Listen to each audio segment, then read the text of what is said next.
Elizabeth, I know you were maybe still on vacation this week, so thank you so much for finding the time. I want to make sure we can hear Elizabeth. Sorry, I mentioned to Courtney I'm using my phone hotspot, so I'm keeping my video off. And if I lose you, I'll hang up and just call the phone number instead. Oh, that sounds great. No problem. And thank you for being here because I know you're out and about. I think that we can figure this out because we heard from you and Chuck and Elizabeth. I wanted to start. Some of I was like making sure you could hear me. I wanted to start by apologizing that we didn't quite get this right out of the working groups. They were moving fast enough that after the last meeting, we didn't have time to like give you time to verify that we got it before we sent to the committee. So thank you for doing one more round on this with us. My apologies that it wasn't quite there. We thought that we had it based on all the feedback we had. But let's start. I think that Sean, you've taken a stab at incorporating what Chuck and Elizabeth said in committee. I think there's a couple ways that this feedback can be incorporated. Right? And so I think it's just settling on which way to incorporate it. And so just as a starting point, we've taken a stab at that. Elizabeth, are you able to see your screen via the hotspot, even if your video is off? Yeah, I do right now. Okay, that sounds good. Thanks. We'll go ahead and have Sean share. We could also just email you the draft if you'd prefer, but. Yeah, well, let's try this first, and if you lose me, we'll try again. Sounds good. Okay, I'll let us know. We can all turn off our videos too, because then you can like see his screen but not have to see us. Was that helpful? Oh no, that's okay. I can see his screen real well.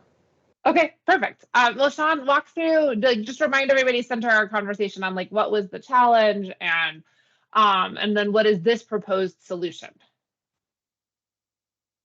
Sure. So let's go ahead and start with the electrification option and how the cold climate heat pumps are integrated. So what we heard was break it into 2 tiers, and Chuck made a suggestion that was a little bit more specific than that, than the motion of the committee of really how to break that into 2 tiers, having that first tier just be electric heating with some limitations on how much electric resistance could be part of that electric heating. And then the second part being what you get from a cold climate heat pump. So I've got it here in track changes.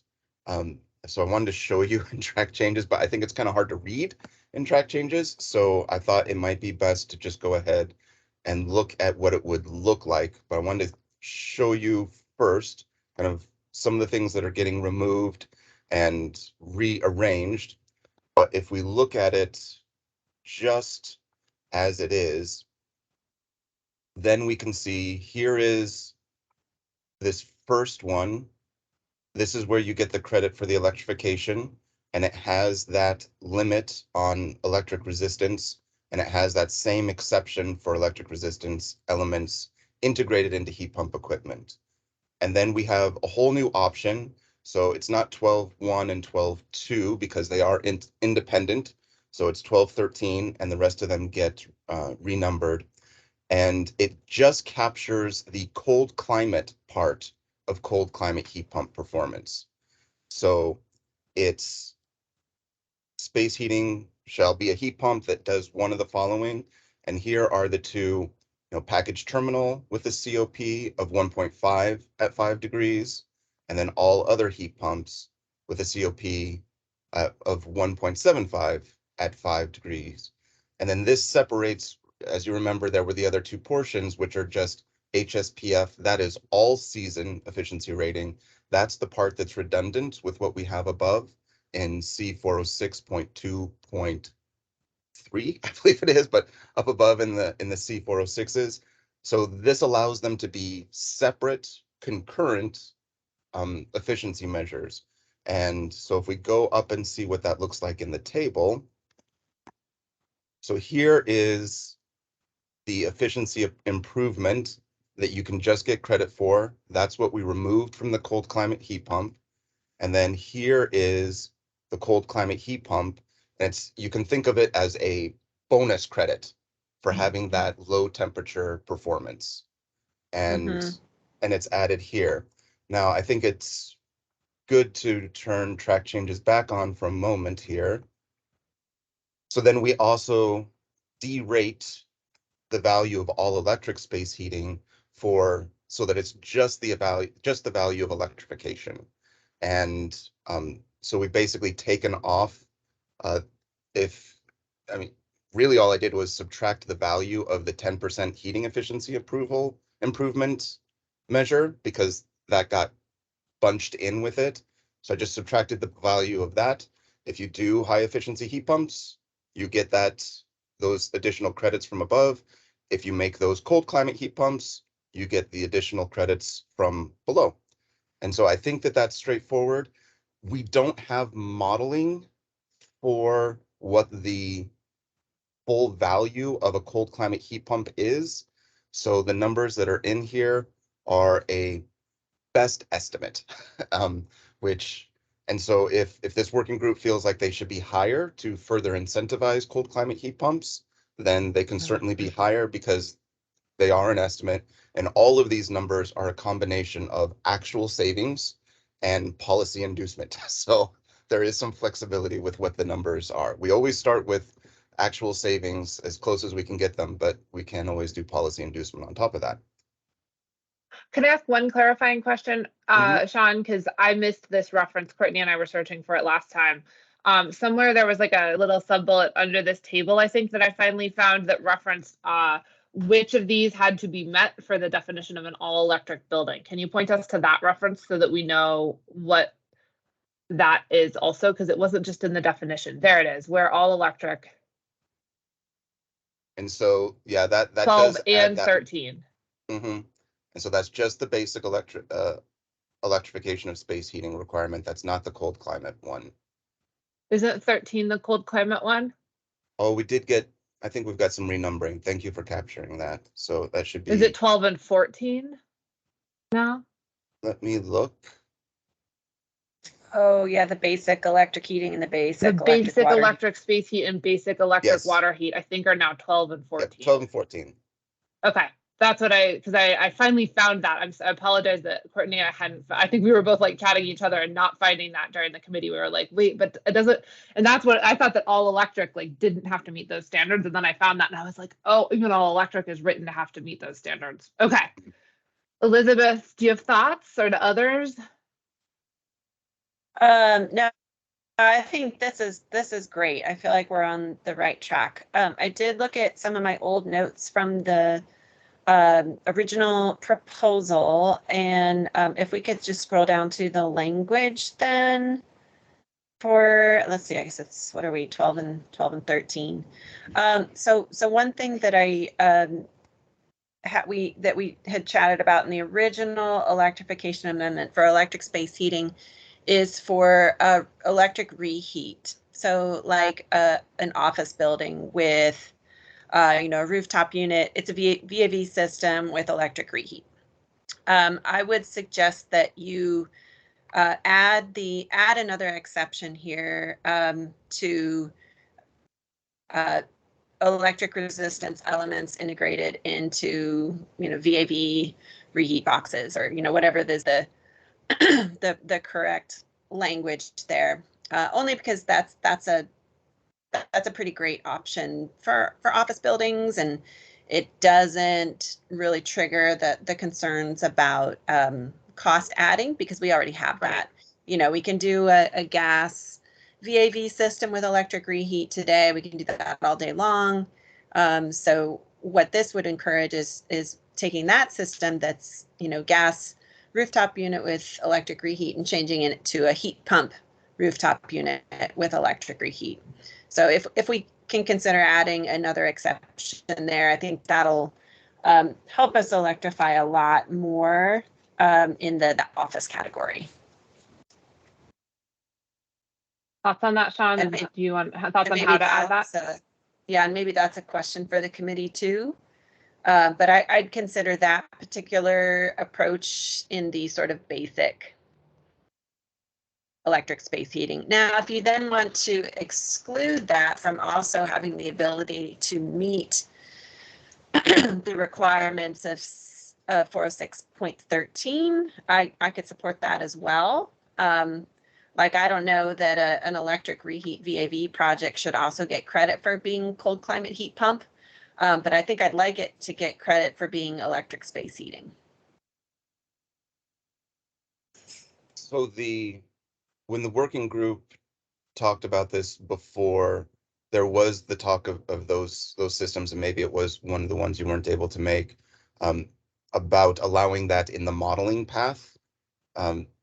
There was the feeling that Oh, right. they needed to be modeled to get there, basically. And so there, I would have to Yep. look and see which other proposal it is. That working group did come to a consensus of 5 watts per square foot for VAV reheat to be allowed in that type of system, but only when it's modeled. So does that sound reasonable to you, that you can do these systems if they're modeled, or do you think it's really important to have a path through prescriptively for these systems as well? Because there was the concern that VAV reheat can result in a lot of electric resistance reheat. It can, but we deal with that now as well, and my electric resistance reheat projects do still perform better than the hot water reheat projects from an EUI standpoint. So I still feel like it's a step in the right direction. I didn't quite follow what you meant about the 5 watts per square foot. If that would only apply to the performance pathway versus the prescriptive pathway, or were you saying that was an option for the prescriptive pathway? Currently, it's only an option for the modeling pathway, as it's still being considered all electric. And so that was my question to you, is whether you felt that it was important to have that path through in prescriptive as well. Yeah, that might be one for the committee. We would lose a lot of all electric buildings within this option, I think. Because a lot of those buildings you have in mind would not necessarily be modeled. Is that right, Elizabeth? Yeah. It's it's just, it's a really, really common system type. And I think it would be really surprising for people to find out that system type did not qualify as an all-electric building. Yeah. Or I should say that it did not qualify as electric space heating. Or all electric, right? Because this is the section that's referred to for all electric, the .12. Yeah, or all electric. Yeah. Or all electric. Exactly. It would not count. I was trying to find that watts per square foot in the modeling path. Courtney, do you have that? Because I wonder if we should mirror the way that was handled there if we want to look at pulling it in here. Yeah, I can check it. I think that's in the electrification proposal itself. I can pull it. We'll try to pull that up. And Elizabeth, I would love just to understand a little bit more about, on all of this, I defer to your expertise on the impact on operating costs, but I need like a good assessment of that, because I suspect that this is something we may get asked about in front of City Council. So maybe specifically that change, but also this broader change that the committee is moving towards does mean that, and then maybe it's even a question about how the points should be allocated.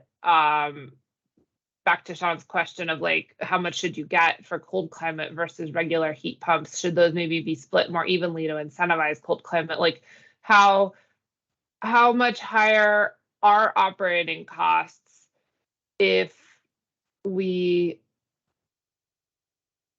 in each of those scenarios, right? If we like sort of leave it like it is so that it's just regular heat pumps going in, if we allow the VAV electric resistance so that there's more electric resistance. I mean, I've seen studies, there's the CHAFA study, of course, that was done that looked at a lot of all electric multifamily properties, and they were showing, almost double the operating cost pretty consistently with heat pumps unless they were cold climate. And so, but that might be already what's going in. I know that we need to do this stepwise.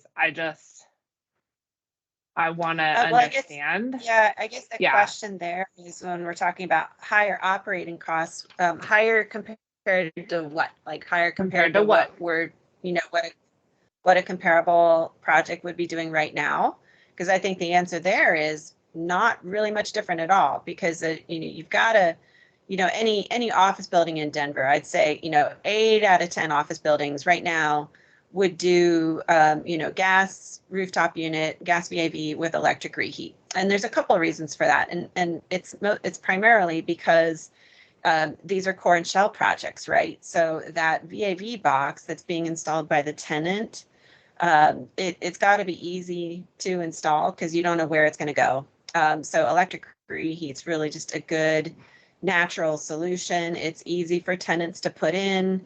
It's easy to modify. It's just a really good solution. So if we compare that approach, that gas rooftop unit with electric reheat, to a heat pump rooftop unit with electric reheat, the electric reheat's constant. So the difference then is between that gas rooftop unit and the heat pump rooftop unit. And a heat pump rooftop unit, when we talked about that being our low-hanging fruit, that's a really cost-effective upgrade. The studies that we've seen, all those small office type of scenarios that are just looking at small rooftop units. I mean, that's your cost delta right there. It's not the electric reheat. That's going to be the same from one to the other. Now, what I don't think I would want to give that project credit for doing for just changing out that rooftop unit to a cold climate heat pump without also addressing the VAV boxes, because the goal of the 406.13 is to reduce that electric reheat, right? I mean, that's our real goal there. So that type of system I don't think has the capability to qualify for 13 here, or can't meet that intent. So I would say, that type of project could not qualify for this particular C406 option, but I would argue that it does not have that VAV with electric reheat does not have a cost impact relative to what Denver's already used to. Okay, that's helpful. That fit with what others know on the call. And I think it also makes sense, if the all electric space heating, if that system could qualify as an electric building under C407, it should also qualify as an electric building under C406, or electric space heating, sorry. Mm-hmm. I think I'm looking at that CHAFA study again. Sorry, I want to turn to others, but I think one of the reasons it may have run the costs were higher is because they selected electric resistance water heaters for every unit, which is going to drive up costs, right? So in a lot of those versions of the study. So anyway, which wouldn't be relevant in as many scenarios here. Sorry, go ahead to others if they agree with Elizabeth. I'd love to hear more. Yeah, this is John. Yeah, I mean, I agree with pretty much what Elizabeth said, and I don't know the Denver experience, but certainly electric reheat is common. I mean, whether or not you give it a credit, I mean, certainly it could meet the definition of all electric. It's just a question of whether you want to, whether you want to credit it. And as far as the heat pumps versus a gas electric type system, it really, the energy cost really obviously depends on the utility rates for gas and electric. So it depends what Denver's electricity rates are, but it shouldn't be a big plus or minus, I think, probably compared to the base system. But I mean, I can certainly see wanting to minimize the amount of reheat. That certainly depends on the type of system and the zoning that's done. One other point, this is probably in the weeds or semantics, but it talks about somewhere about, let me see, about electrical load, and the reheat is certainly not going to happen design conditions, so you won't have like a concurrent load of all Right. of those coils at the same time. So it may be a little bit misleading if you were to just add up all the reheat coils, you'd be, my gosh, that's a ton of electric heat. You can't allow that. But you know, it's certainly not going to be you know, as you know, as painful as it seems. But I mean, on the other hand, I think there is merit in moving people towards a performance base and saying that, you know, the electric reheat is going to be, you know, significant energy consumption in some cases, and it's not necessarily a bad option, but it's also not necessarily the best option. So I kind of mincing my words, I guess, but Yeah. I'm also steering people towards performance. That's helpful. I wonder if that begs that like maybe the point allocation should be a little bit different. Should we look at that? And I Yeah, see maybe I at think first that's a good like so idea. like, yeah, let's turn to that and then let's look at how to wordsmith it if we're gonna put in the 5 watts and the VAV. Yeah, what do you think, Elizabeth, on the point allocation? Yeah, I think that's a good idea, Katrina. If you know, because we talked about CO 406.12 kind of being that entry point, that stepping stone. So Right. you know, if I look at the group B, which is the office, and you know, if we wanted to, and again, we're talking about prescriptive stuff here, so Right. getting folks just into that all electric, you know, at 7 points versus, you know, 5 points. If it's that electric VAB project, you know, maybe it's 5. You get them 5 points to be that kind of entry level stepping stone into electric, rather than, you know, the 7 points. And they've got to do some other things, which should be easy, honestly. You know, that if this is really a true all electric building, they're getting 5 points, and they only have to get 10 points. Give them 5 points for being all electric, and then they still have to make some other improvements there. But yeah, I don't think we need to give them you know, full marks for going that far. Yeah, like should we lower all of like instead of, so should it be 5 and 3 so that in total if you do a cold climate heat pump you still get 8 points, but you just create a little bit more incentive to go cold climate and don't give quite as much credit for just straight all electric space heat. Yeah, and maybe this is you know, different considerations here for different space types, and how that, because it's not, I mean, you're not going to have you know, a VAB system in a group R, but well, you might have it in a group I. I think that would be unusual. But still, kind of that entry point into all electric, I think that those points could be reduced, and then give more credit for the cold climate heat pump. And then within that cold climate heat pump, it's like, all right, we're, you know, no more electric reheat. You got to actually try. Yeah. So would you do that? Yeah, go ahead, Sean. Would you do that point allocation or reallocation just for the cold climate heat pump or for the regular high efficiency heat pumps? I think I'd probably do the cold climate. Okay. Because I think So that's the bigger delta, really.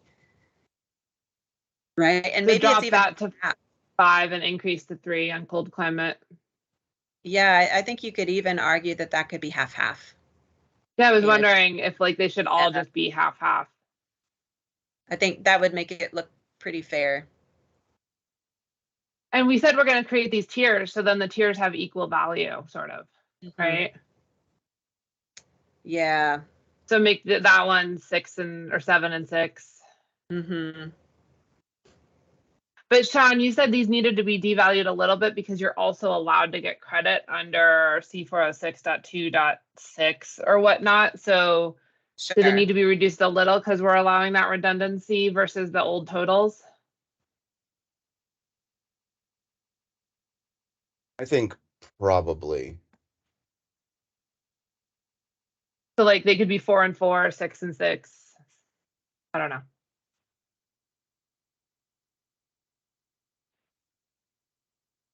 So if we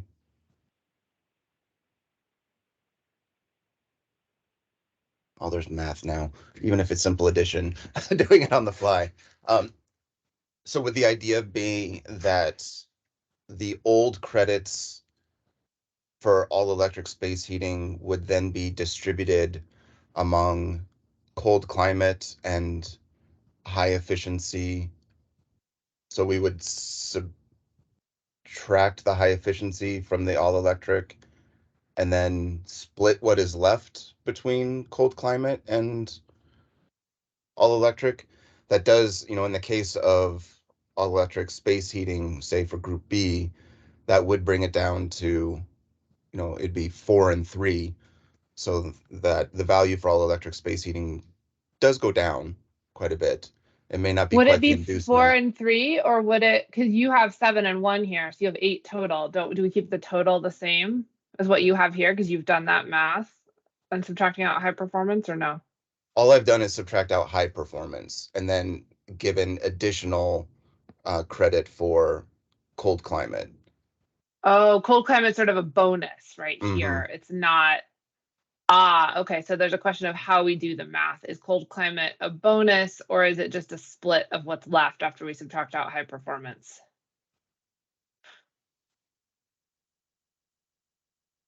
Are people going to understand that they get credit for the same heat pump in 3 places? It's kind of confusing, but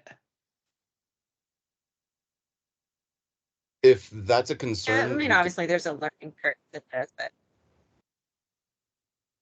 if there's a concern, we can always put language in that explicitly says you can get credit for these other sections with this credit.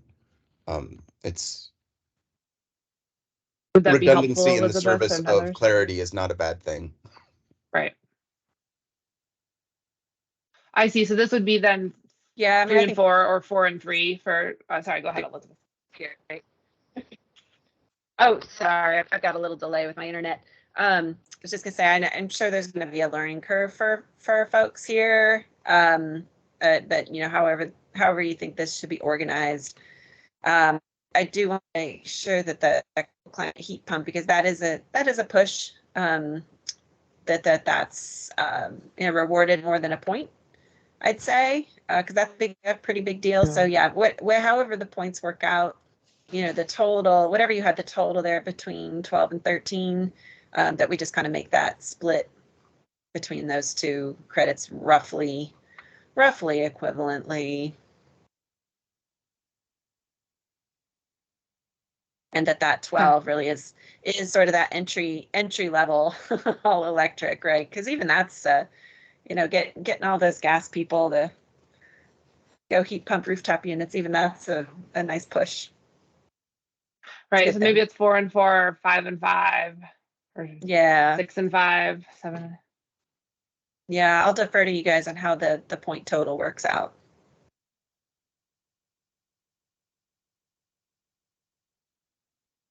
Yeah, I would think that the residential would have a big benefit for cold climate since it's 24-hour occupancy. But yeah, I would agree. Not as much as you might think, though, since the dwelling units are already required to have energy recovery. The heating loads are pretty small. And then that in like group M and group B, morning warm up in cold climates can be a really big part of the heating load. Right. And like demand charges and. Mm-hmm. Yeah, so that's impactful for sure. Should group R be more like, it's the only one where it's equal to the full 13 that you used to have there, Sean? Should it be more like 6 and 6 or 6 and 5? You all tell me, but currently it's the only one that 7 plus 6 equals the 13 that you used to have. You devalued the others a bit because of the counting of the high performance. Sure, yeah, that 6 and 6 is 6 and 5. I think fine. Yeah, however that works out. So 5 for the all electric and 6 for the cold climate.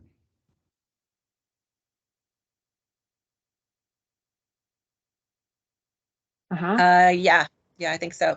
And then that's kind of a good segue into if we could then look at that cold climate section once you're done here, Sean.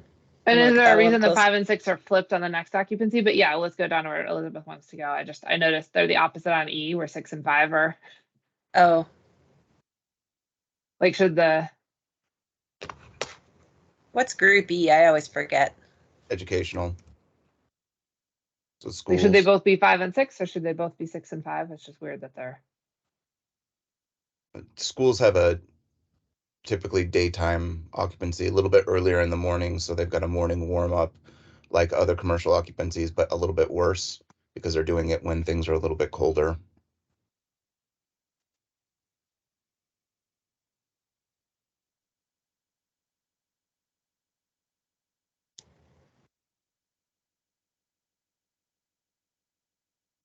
I don't have strong feelings.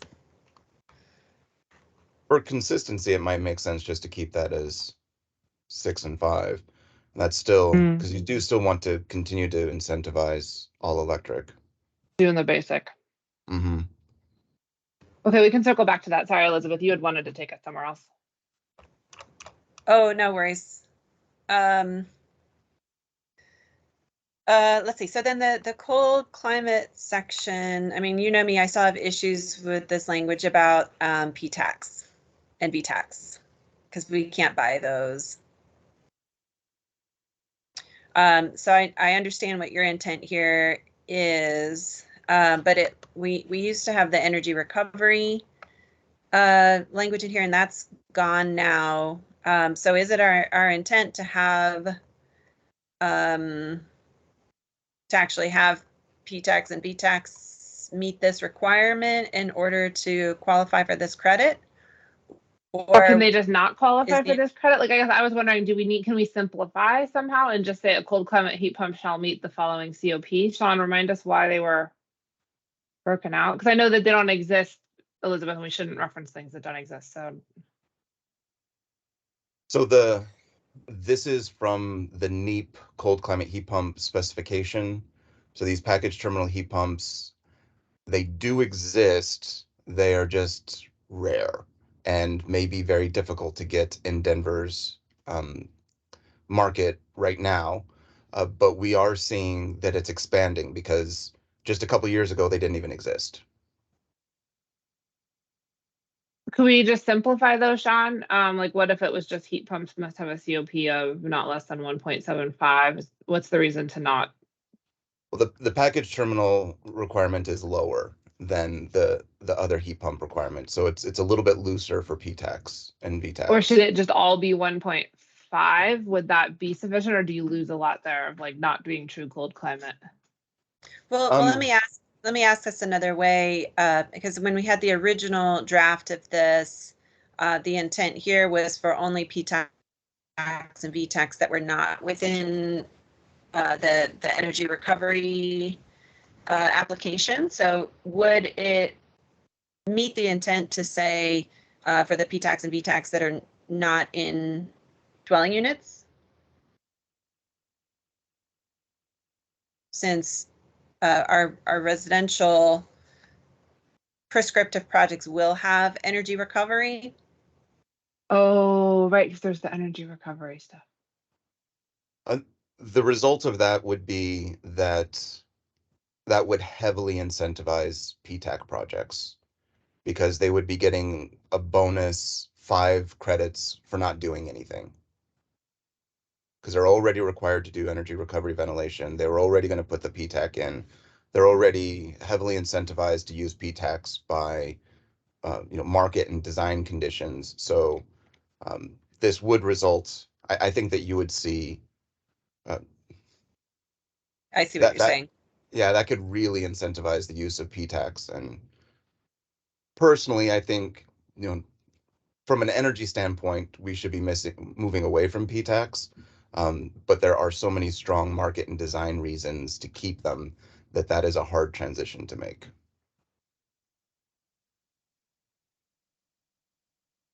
Yeah, I see what you're saying. What if everything was just 1.5 to simplify? Does that not actually solve for anything? Yeah, I don't think that solves anything. I think it is just a matter of how is there a path through the cold climate heat pump credit for PTAX other than a cold climate heat PTAC or PTHP? Right.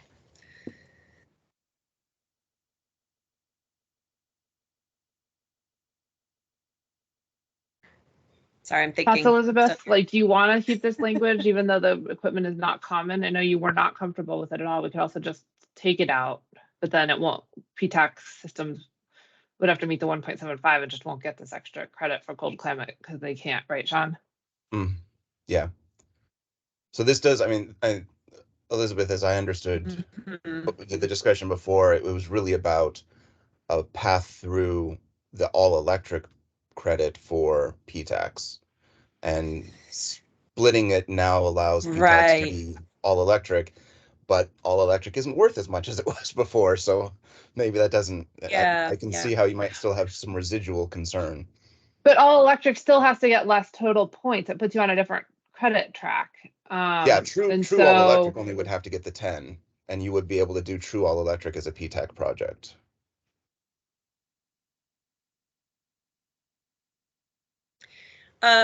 What would you guys be comfortable if we just deleted number 1 and just said all heat pumps shall comply with the following with the, I mean, no, I think you're right, Sean. No PTAC or VTAC is going to be able to follow this, but if we just say all heat pumps shall comply with the following with the COP not less than 1.75 or HSPF not less than 10, blah, blah, blah. All the or the language that you have in there. Sorry, I'm looking at the old version. So yeah, this just has the Um, cold climate performance. It doesn't have the all season performance in it because anymore. the all season gets performance under the other one. Sean, is that okay if we just take out 0.1? I think that would limit Does that because still meet the intent? well, it still meets the intent, but it actually makes it less flexible Because because there are PCHPs that meet this. It's just 1 or 2 products that aren't available in our market. yeah, 1 or 2 that with maybe limited availability, but because we are seeing this market develop, that could hold back the adoption of cold climate heat pumps in PTHPs in Denver if you remove number 1. Elizabeth, does it bother you that it's in there in I code when the product isn't available if it's just an option like this? Like, it's not a requirement for all electric. It's not a requirement for anything except to get more points. Yeah, no, I think you guys make a good point. I can live with it. Okay. Because maybe you'll suddenly find that there are cold climate PTACs available in 2025 when you're still permitting buildings under this code. I sure hope I do. I sure hope I do. No, but I think you're right. I think that does make sense. Because like you said, Sean, that I don't know that we should be giving the PTAC projects a free ride for the second category. No, I think that makes sense. Okay, I'm cool. Okay. Can I ask one other question, Sean? Because I just forget how this worked exactly. If you're on that all electric path, are there things that you can't get points for because you're like, right? Can we look at that quickly and just make sure that lines up with this? Like, would you still be able to get points if you're all electric and you go cold climate? Because that's extra. Can we make sure versus like, I assume you don't get points towards your 10 for Right. the basic electric function that you did because that's just part of being all electric. Right. So we had this line in before that didn't allow you to get credit for the high performance heating. But now that electric space heating doesn't require high performance heating, that's just taken out. And so, yeah, you can get credits from anything. You're already complying with this, so you're not getting points for it. Yeah, I guess that's what I was wondering is do you not, if you're in the, can we go to the all electric points column versus the regular points column? It might Yeah, be that worth one. being. If you're in if you're in the 10-point column, do you get credit for 12 and 14, which are the definition of all electric? The intent is that you don't, But maybe but we I should could be s- explicit, because but that may- then means like you can get points, some of your credits from 13, for example, the new cold climate right, the one. cold climate, you could still get them. But you would not, but you don't get credit for doing 12 and 14. You just have to have Mhm. done them to be on that path, right? Yeah. So,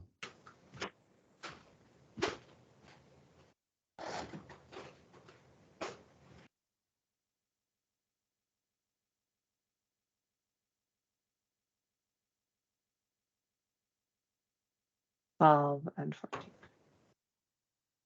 Okay. so that makes I it feel like that was explicit. implied, but let's just be explicit. Yeah. Yeah, good call. Especially since I just took California to task for some of their implied requirements. We should. Let's not imply requirements. Let's state them, because we want to make sure people know they get credit for other things like the high Mhm. performance and the high COP. Okay. So can Low, we just do kind of high COP. a real quick exercise for like an affordable housing?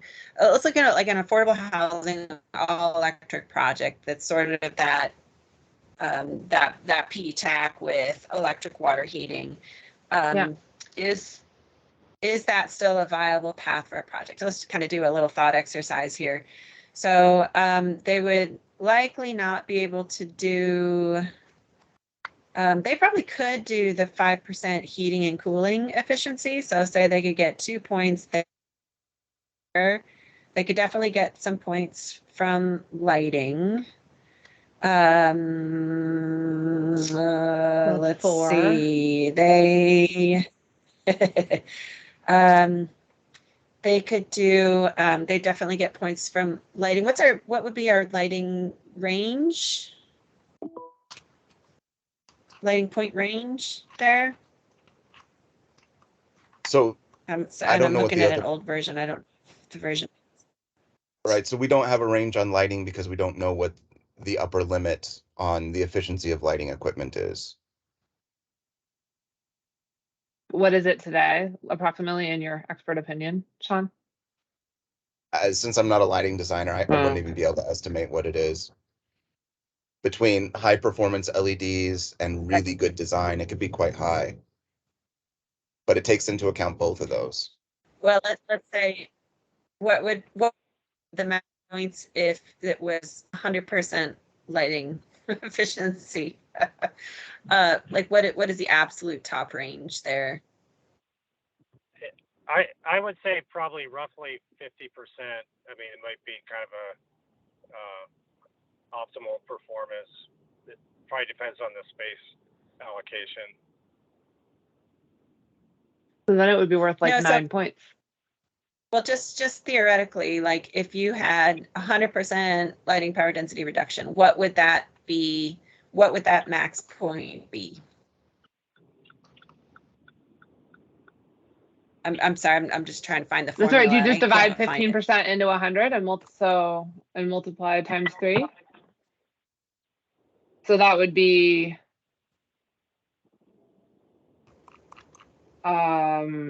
like 18, 20, something like that points if you had 100% lighting power reduction. Is that right, Sean?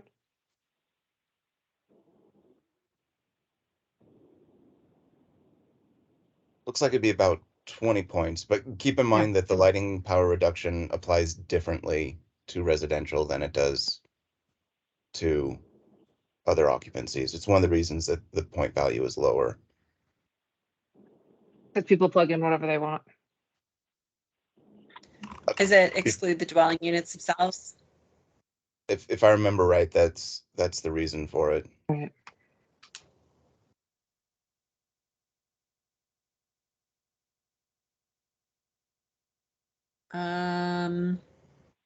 Yeah, I think it's because some of the lighting isn't regulated, potentially.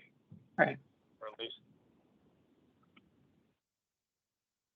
Yeah, I mean, I think the old C406 excluded the lighting within the dwelling units, but I was just trying to figure out, there is still a cap because you can't get any better than 100%. So, would that range for 3.2 be, 4 to 20 points kind of thing? What's that If I have 100% lighting savings, it would be 20 points. And I'm sorry, I just can't find the formula for what that formula is.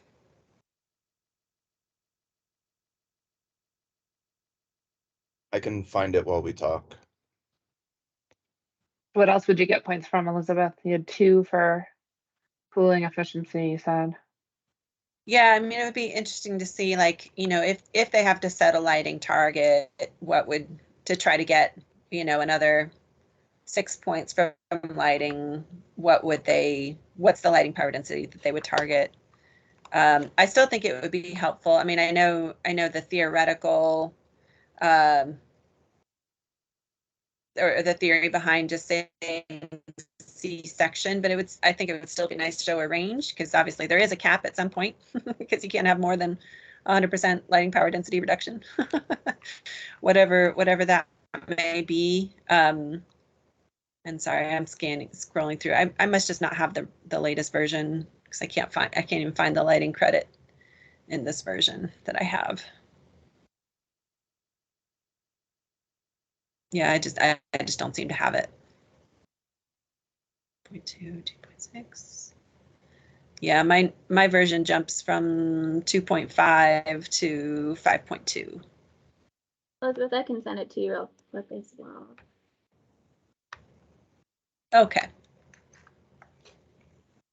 So for multifamily, because the dwelling units are treated differently from the rest of the lighting, there is the amount of credits that you can get for multifamily under lighting is quite a bit more limited, because it's not what happens in the dwelling unit doesn't scale. It's only high efficacy lamps in 95% of the installed lighting. Yeah, no, and that's reasonable. But you know, if my theoretical all electric affordable housing projects, I just want to make sure they have a path forward that they can afford. So, you know, if they can get a decent PTAC or VTAC that can get that 5% heating and cooling, they can get 2 points from there. If they have to target a certain number of light points, what's a reasonable level? And again, just common areas, but still common areas does matter. Would they have to do renewable energy? Would they have to do any of these other things that start to make the project not happen? Which is always my worry, because it's so hard to build affordable housing. It's just so hard. So trying to give them a pathway. They would probably need to do an envelope measure or renewable energy. So they, just to get to that 10, it looks like that would probably be the path, is doing something to the envelope. Really any of them, I think. Or they could trickle their way there by, I mean, I know affordable housing might be less likely to do demand responsive thermostats, since the path through are smart thermostats, which are more expensive, but you know, that might be a cost-effective credit for them. High efficiency water heating is another option, but that does require heat pumps, because they can get 5 there.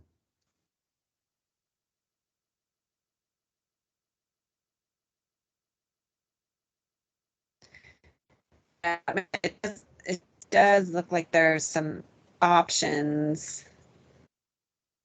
But yeah, it'll be hard. They would also get Okay. some credit if they had the high performance efficiency, right, Sean, for the heat pump. Like, it might not be cold climate, but they might get some of the heating efficiency credits in addition to, which they're allowed to do in addition to 12, which they don't get credit for. Yeah, so specifically for a PTAC project, I think Elizabeth is right. I think the 2 credits are probably all about all they can do, because Okay, got it. PTACs, they just don't scale up in efficiency like other heat pumps do. Yeah. The only thing we might look at here is it doesn't look like for residential there's any point difference between 10% cooling efficiency and 5% cooling efficiency. I don't know if that's just a rounding thing, or if a residential project can get 2 points for doing 10% cooling efficiency. That's out of the original modeling for the IECC, so I'm not sure why they are the same. I imagine that in your climate, the actual impact is probably negligible for going to the additional cooling efficiency.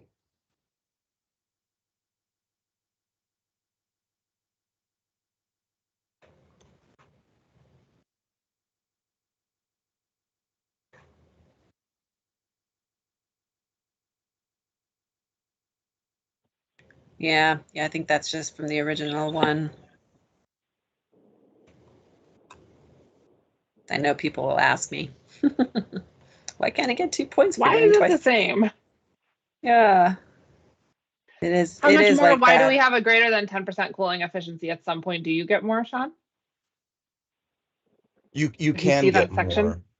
Yeah, but I think on residential, what you'll find is the equation is based on the amount of credits available from 10%, and so you will find that it's probably quite limited. Yeah. Okay. You know, maybe once you go to that highest efficiency heat pump that's available on the market that has like the 22 SEER, you know, maybe you get that, you get an additional point at that level for residential.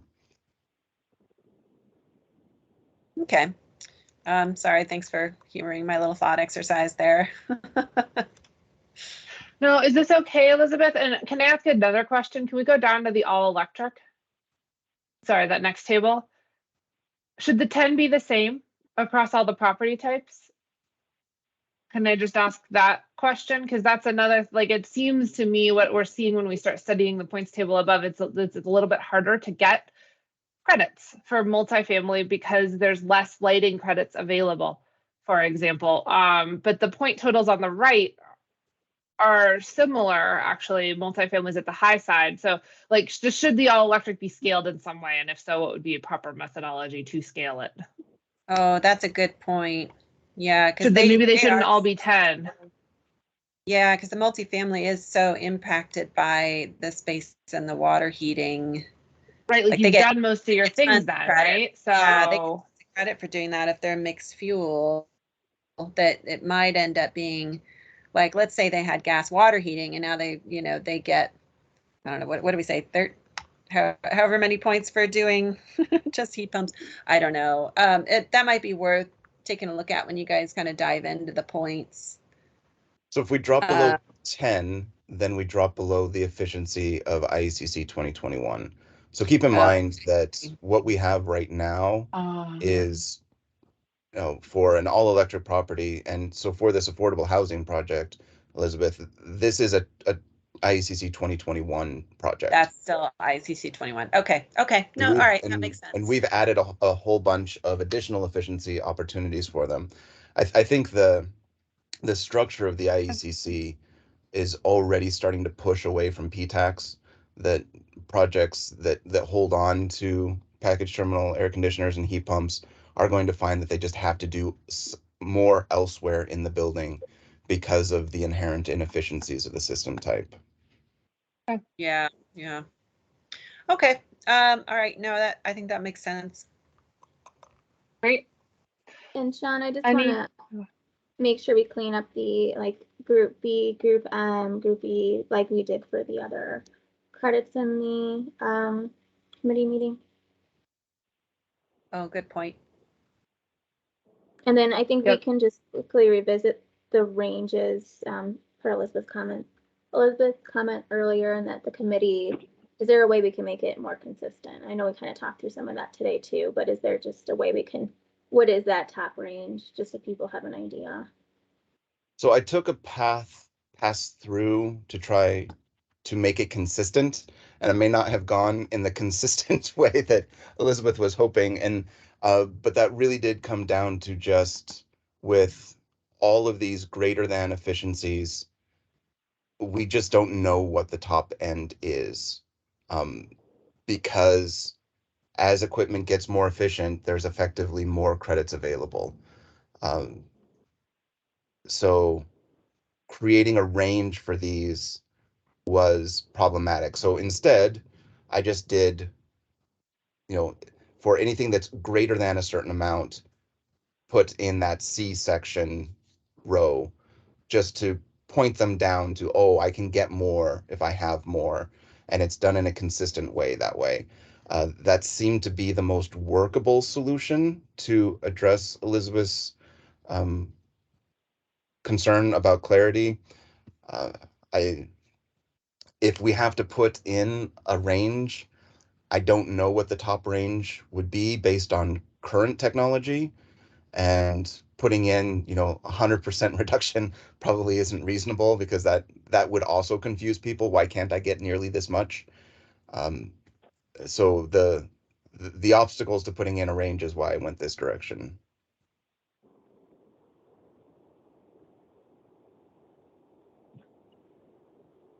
Elizabeth, does that seem to work well with you, to make it as consistent as possible without providing that top range if we can't specifically calculate it?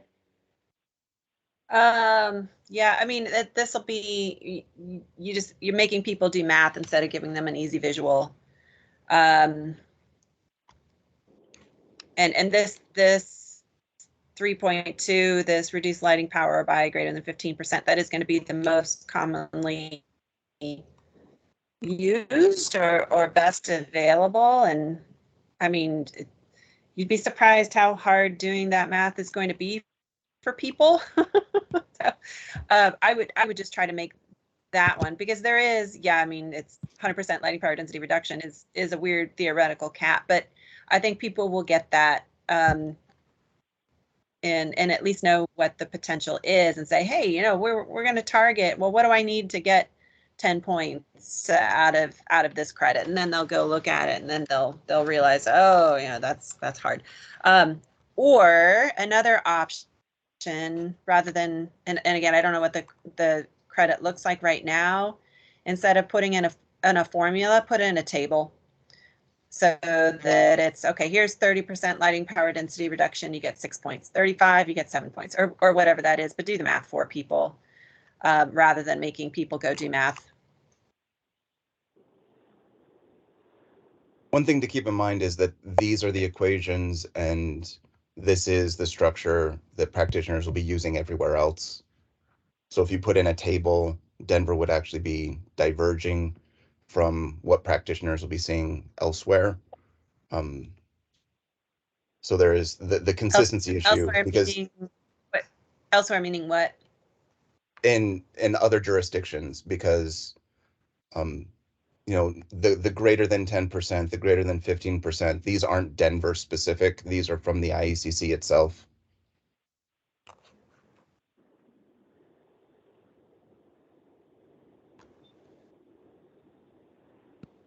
Denver has added these extra rows to try to draw people's attention to what is already there, to try to make it clearer for users in Denver. But all those equations, all of those calculations that have to be done, those are part of the IECC. Not that, but if I go to IECC right now, I don't think I have that formula, do I? If you go to 2021, you do. I do in 2021? Actually, if you go to 2018, you do as well. It's just you don't, it's just a package option at that point, if I remember right. It may not be in 2018, but it's definitely in 2021. Okay, yeah, that's new for us.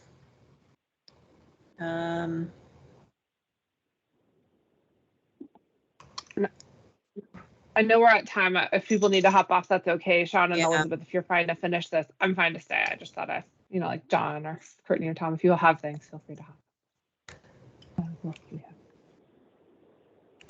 All right. Yeah, I mean, I obviously don't know C46 as well for the new code, or how that would work if you do greater than. But does the current 20, like if Denver wasn't amending this section, would they have to go do math? Yes. Okay. If Denver just adopts 2021, they would still need to do math. So here's that relevant one for lighting. This is the IECC 2021. Gotcha.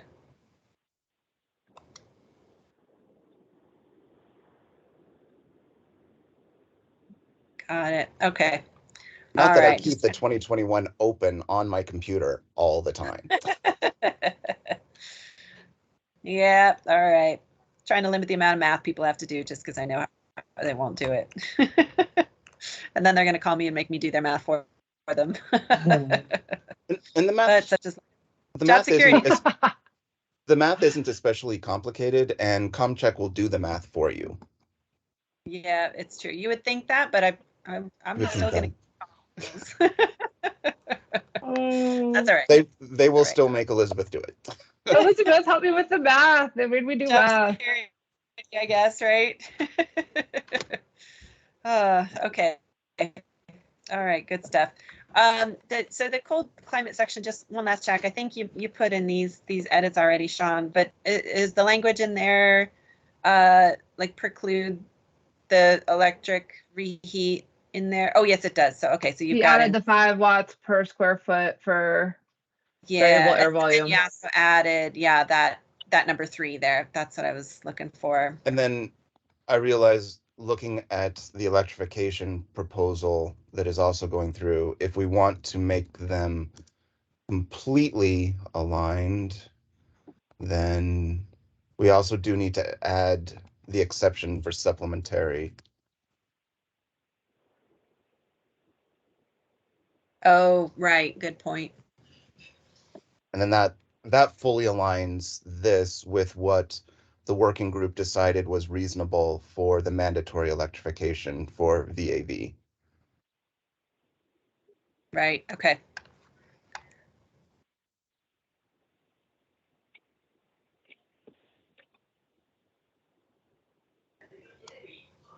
Yeah, it'll make sense for those to match, or for the definition to match. Okay.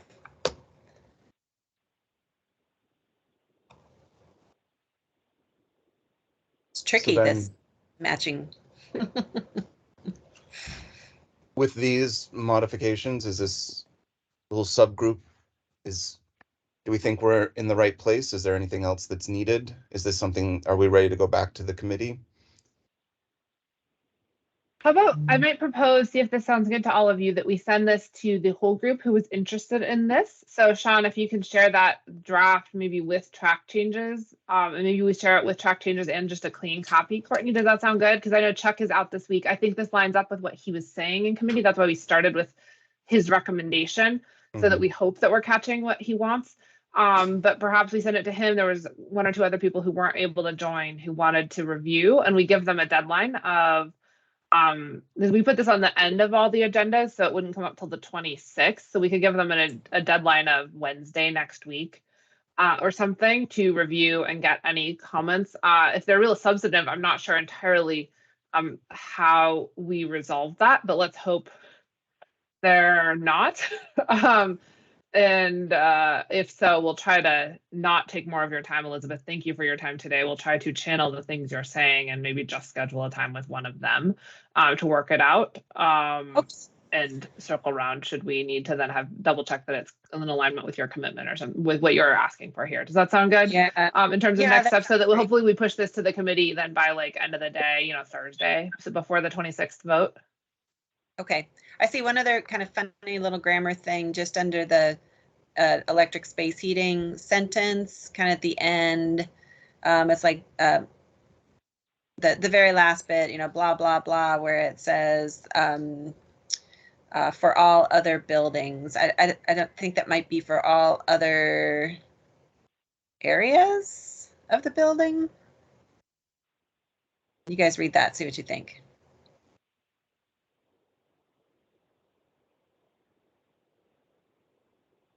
I see what you're saying. Should it be areas of the building and then for all other areas of the building?